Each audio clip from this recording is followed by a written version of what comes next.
é que quando a dor vier, quando o sofrimento vier, não faz mal você chorar, não faz mal você ficar triste, não faz mal você ficar abatido, mas não desanime, não menospreze a correção de Deus e não esqueça de que Deus faz isso com quem Ele ama. Isso não é um sinal do desfavor de Deus ou do desagrado de Deus, ao contrário, é Deus fazendo o seu papel de pai. É isso que Ele está fazendo com você. E cabe a você perguntar: Senhor, exatamente o que o Senhor está querendo corrigir na minha vida? Onde é que eu preciso crescer? Às vezes você precisa aprender a ser mais humilde. Às vezes você precisa aprender a dar mais tempo a Deus. Você está muito envolvido com as coisas desse mundo, até legítimas, mas não tem tempo para Deus, não tem tempo para ler a palavra, para comunhão, para conversação, para estar participando com o povo de Deus das coisas de Deus.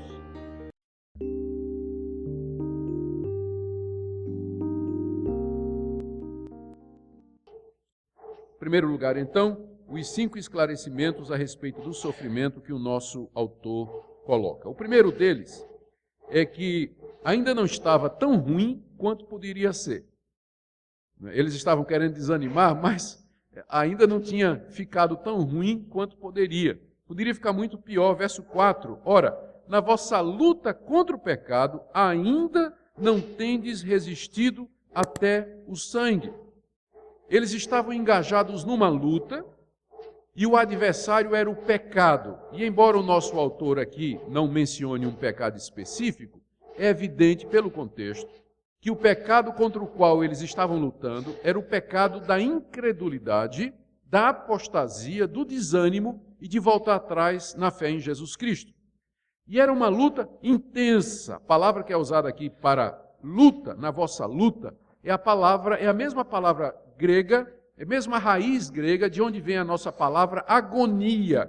Era uma luta agonizante, era uma luta que os envolvia completamente ao ponto deles agonizarem no sofrimento.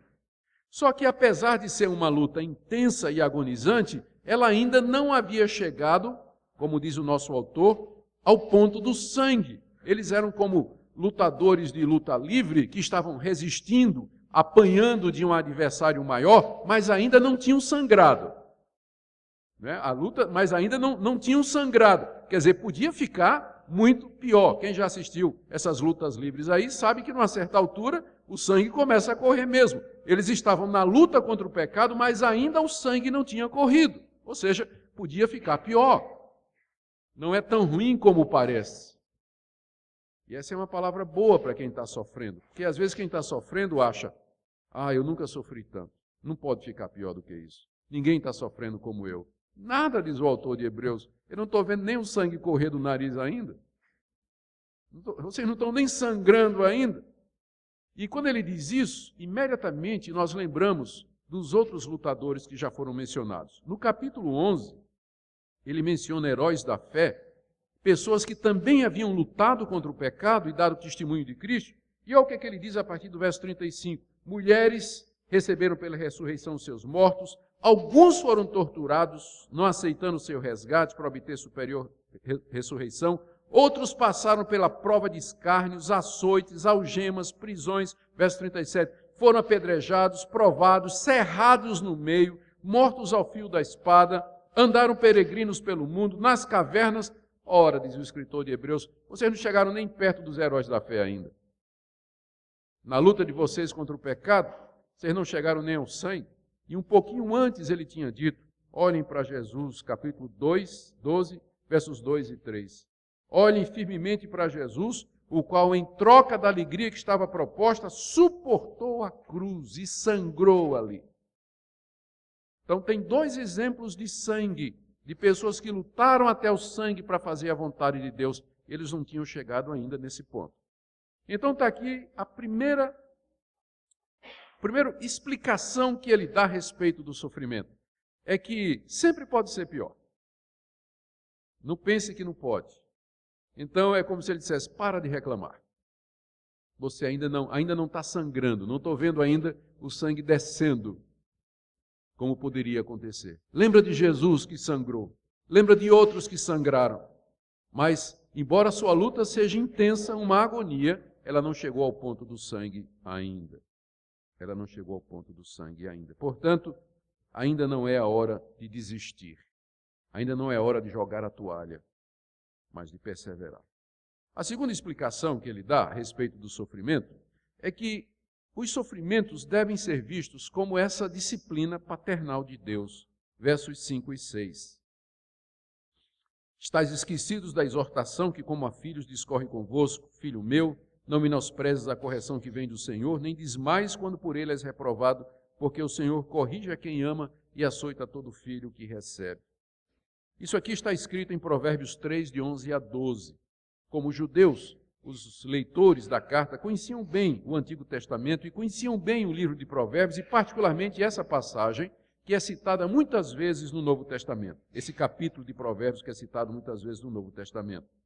Lá estava escrito que Deus castiga e corrige os filhos a quem ama e a quem recebe. Portanto, eles deveriam evitar 3 coisas, que é o que geralmente acontece quando o menino está apanhando. O menino, quando está apanhando, ele tem 3 reações. Né? Criança, quando está sendo disciplinada, ele pode ter 3 reações erradas. Primeira é esquecer. Verso 5, estais esquecidos da exortação. Esquecer aqui significa não prestar atenção. Sabe menino que apanha e faz de conta que não está apanhando? Que está sendo disciplinado, está sendo castigado, corrigido? Ele diz, não estou nem aí. Eu não importo com isso, não ligo. Pode fazer o que quiser. Para mim, tanto faz. Então, essa era a primeira atitude. O autor da carta aos Hebreus diz, prestem atenção. Não esqueçam o que está escrito, que Deus corrige os que são seus. Preste atenção no sofrimento, não leve o sofrimento à contrariedade e à adversidade em vão ou como coisa leve, mas medite no motivo e na razão pela qual ou pelos quais estas coisas estão acontecendo. Segunda atitude que eles não deveriam ter, ainda no verso 5, não menosprezar a correção de Deus. Filho meu, não menosprezes a correção que vem do Senhor. Menosprezar é pior do que esquecer, porque significa endurecer o coração, blasfemar contra Deus, colocar a culpa em Deus no meio do sofrimento, como às vezes alguns filhos fazem quando estão sendo disciplinados, se voltam contra os pais. E em vez de se quebrantar, se humilhar e aceitar a correção, eles ficam raivosos, colocam a responsabilidade nos pais e o coração fica mais duro ainda. Mais duro ainda. Então, é a segunda coisa que eles deveriam evitar, menosprezar a correção de Deus. Terceira, não desmaiar. Aqui é o oposto. Tem crianças que debaixo da disciplina e da correção e do castigo, elas desmaiam, elas desanimam, elas perdem o ânimo, elas se tornam apáticas, elas desistem de tudo. Elas lamentam e, se pudessem, elas iriam embora, não quero mais saber dos meus pais, não quero mais saber da minha família. Essa é a terceira atitude que nós não devemos ter debaixo do sofrimento como disciplina de Deus. Não desmaie. Final do verso 5, nem desmais quando por Deus és reprovado. Reprovado no sentido de que Deus está usando o sofrimento porque ele viu alguma atitude sua errada, reprovou aquela atitude e está usando o sofrimento para corrigir. Então, quando Deus fizer isso, não desmaie. Tem gente que desmaia com muita facilidade, né? Tem outros que não. Tem gente que desmaia se vir sangue, né? Não tem gente assim? Se viu sangue correndo, desmaia na hora. Outros são mais resistentes. Então, o que o nosso autor está dizendo aqui é o seguinte: sejam resistentes, não desanimem. São 3 atitudes, aliás, que ele diz que nós não devemos ter. Não leve em pouca conta, não menospreze, mas também não desanime. A atitude correta, ele vai dizer mais adiante, nós devemos nos sujeitar a Deus e aprender, aceitar a correção de Deus, porque só assim nós podemos crescer. Mas antes dele dizer isso, ele explica por que nós não devemos menosprezar e desanimar. Ele diz no verso 6, é porque Deus faz isso porque nos ama, porque o Senhor corrige a quem ama e açoita todo filho a quem recebe. Eu sei que é muito difícil para um filho que está sendo açoitado dizer, isso é porque papai me ama. Eu sei que é. E é a mesma coisa na vida. Quando nós estamos no meio do sofrimento, no meio da dor, da perda, da morte, do acidente, da tragédia, do inesperado, da calamidade, é muito difícil a gente dizer, não, isso aqui é o amor de Deus por mim. Mas nós não andamos por vista. Nós andamos por aquilo que a Bíblia diz. A palavra de Deus é a nossa única regra de fé e prática. E mesmo que você não sinta, e mesmo que não pareça, mas os açoites de Deus na sua vida são porque Ele ama você. Porque Ele corrige a todo filho que ama. A correção é prova de amor. Se você ama o seu filho, você vai corrigi-lo enquanto você tem oportunidade. Amar o filho não é deixar ele fazer o que ele quer, crescer aprendendo o errado, desenvolver hábitos errados que vão prejudicá-lo depois como adulto. Se você ama seu filho, você vai corrigi-lo enquanto você pode. De todos os meios possíveis. De todas as formas necessárias. Isso nos leva ao próximo ponto, a terceira explicação dele, é que a correção, na verdade, é a prova, não é mais do que uma demonstração do amor de Deus, é a prova de que nós somos filhos dele. Está aí no verso 7 e 8. É para a disciplina que perseverais, Deus vos trata como filhos, pois que filho há que o pai não corrige? Mas se estáis sem correção, de que todos se têm tornado participantes, logo sois bastardos e não filhos. Ele diz aqui no início do verso 7 que o objetivo da nossa perseverança, ou seja, ficarmos firmes debaixo do castigo de Deus, sem desanimar, sem menosprezar e sem esquecer, o nosso alvo é aprender a disciplina. É para a disciplina que perseverais. A disciplina aqui é uma vida cristã, disciplinada, equilibrada, madura, cheia do fruto da paz e da justiça. É o caráter cristão. É isso que Deus deseja. É para isso que nós perseveramos debaixo do sofrimento. É por isso que a gente aguenta os açoites de Deus, porque Ele está querendo nos ensinar a termos uma vida disciplinada. Só que Ele faz isso exatamente porque somos seus filhos, versos 7 e 8. Como eu disse naquela época, os filhos dos nobres, eles eram submetidos a um treinamento severo, até como escravos, antes de poder herdar o nome e a fortuna do pai. Então, mas o filho bastardo, o filho ilegítimo, o filho da amante, esse o pai, o nobre romano, ele sustentava, mas ele não discipulava, ele não disciplinava, ele não corrigia, ele só dava o sustento, só pagava a pensão. Mas o filho da esposa, o filho legítimo, que ia herdar o nome dele, ele submetia a uma escola severa, tinha que aprender muito, sofrer. Então, o sofrimento que vem sobre você, como o açoite de Deus, é a prova de que você é filho legítimo de Deus, e não um bastardo. Quando uma pessoa pode se enganar aqui, não é? Ela pode imaginar que, estou vivendo bem, está tudo dando certo na minha vida, mesmo que eu faça um monte de coisa errada, só dá coisa certa, isso deve ser porque Deus me ama. Não. É exatamente o contrário. Porque se Deus amasse você, Ele não deixaria você continuar no erro. Se Deus amasse você, Ele ia mandar o açoite quando você erra. Então não se iluda pensando que porque tudo vai bem na sua vida, isso é um sinal de que Deus lhe ama. Especialmente se você está fazendo alguma coisa errada. Porque na verdade pode ser o sinal de que você não é filho dele. Porque, como vocês sabem, embora todos os seres humanos tenham sido feitos à imagem e semelhança de Deus, isso não significa que todos são filhos de Deus. E uma das marcas de ser filho de Deus é que a gente recebe o açoite dele. Por isso, o sofrimento, longe de ser uma prova do desamor de Deus, é o contrário. Na verdade, é a prova do amor dele, porque o pai que ama o filho e quer o bem do filho, vai corrigir o filho. Vai disciplinar o filho, ainda que para isso tenha que infligir alguma medida de dor e sofrimento na criança.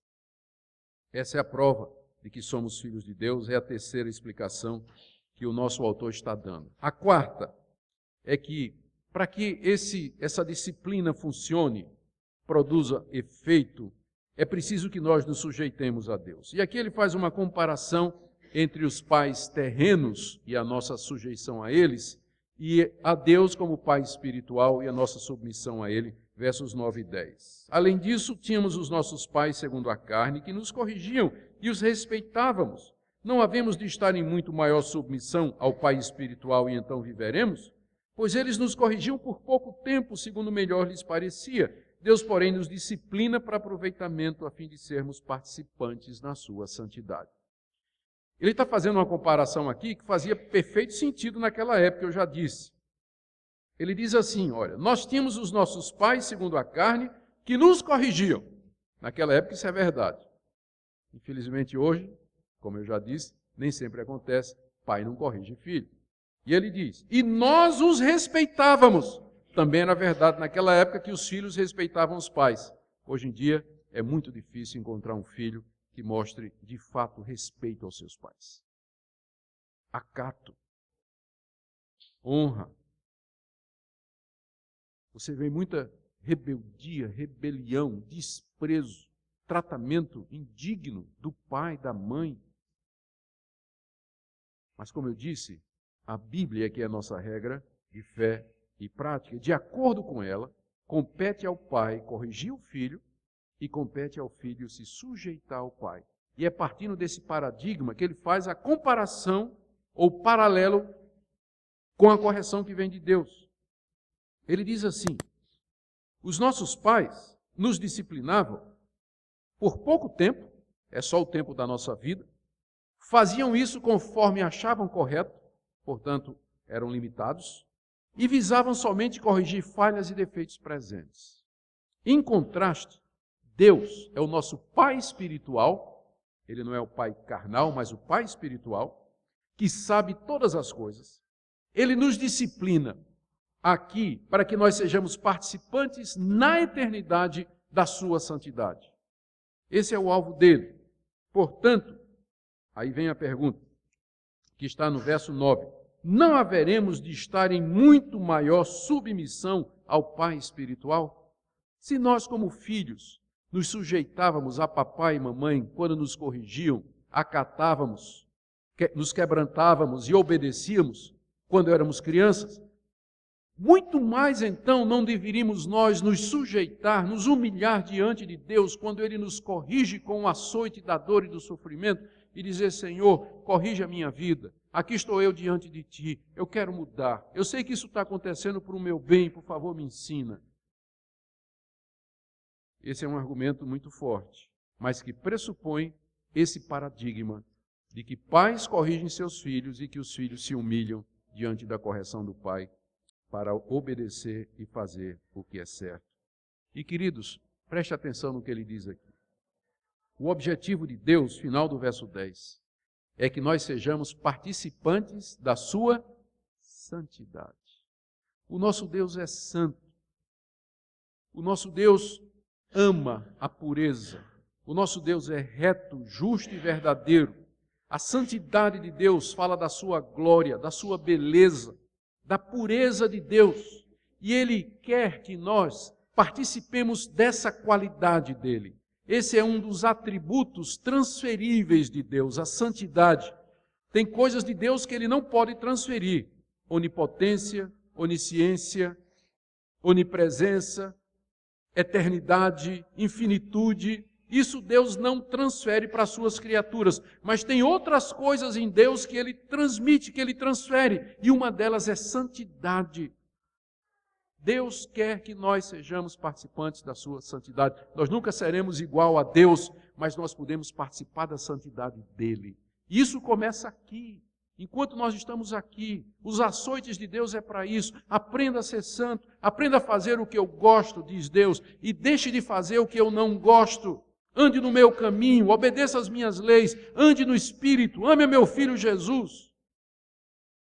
Deus quer nos fazer participantes da sua santidade, não só agora, mas também em toda a eternidade. Os nossos pais nos corrigem por um pouco tempo e depois nós morremos.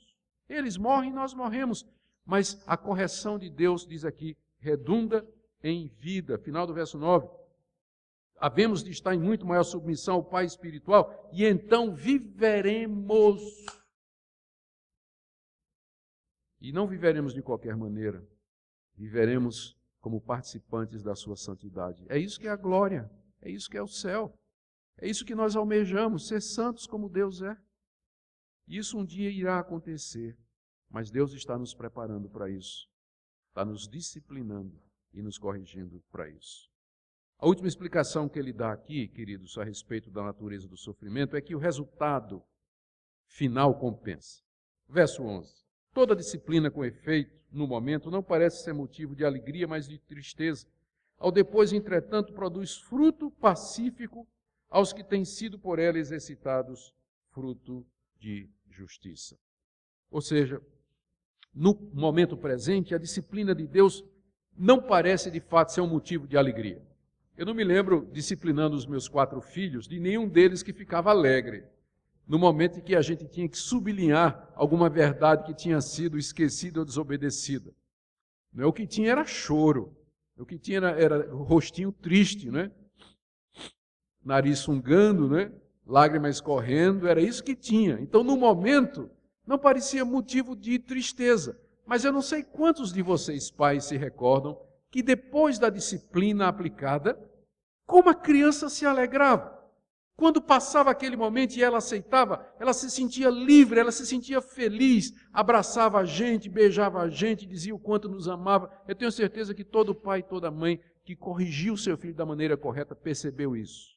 No momento, era nariz fungando, lágrimas escorrendo e tristeza no rosto. Mas depois um coração alegre, um sorriso, um beijo e um abraço. É assim que funciona também. No momento, o açoite de Deus, ele não parece motivo de alegria, mas de tristeza. Aliás, o alvo de Deus é nos entristecer mesmo, é tirar do nosso rosto esse riso falso.